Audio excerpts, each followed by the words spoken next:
সাময়িকভাবে বাংলাদেশের শ্রমিকদের জন্য ভিসা বন্ধের ঘোষণা দিয়েছে আরব আমিরাত। গেল 20 জুলাই কোটা সংস্কার আন্দোলনে সংহতি প্রকাশ করে আমিরাতের দুবাইয়ে মিছিল করেন বেশ কয়েকজন প্রবাসী বাংলাদেশি।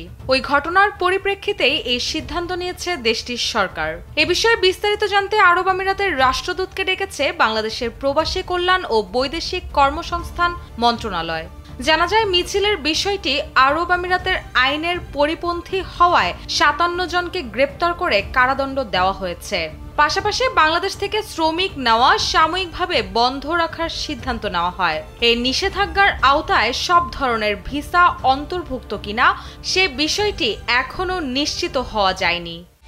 একমাত্র ওয়ালটন এসি দিচ্ছে 1 বছরের রিপ্লেসমেন্ট গ্যারান্টি এবং কম্প্রেসরের 10 বছরের গ্যারান্টি। এ বিষয়ে প্রবাসী কল্যাণ প্রতিমন্ত্রী শফিকুর রহমান চৌধুরী কালবেলাকে জানান, যারা দুবাইয়ে মিছিল মিটিং করেছে তারা বিএনপি জামায়াতের দুষ্ট চক্র। তারেক রহমানের নেতৃত্বে দেশবিরোধী চক্রান্তে লিপ্ত দেশদ্রোহীরা।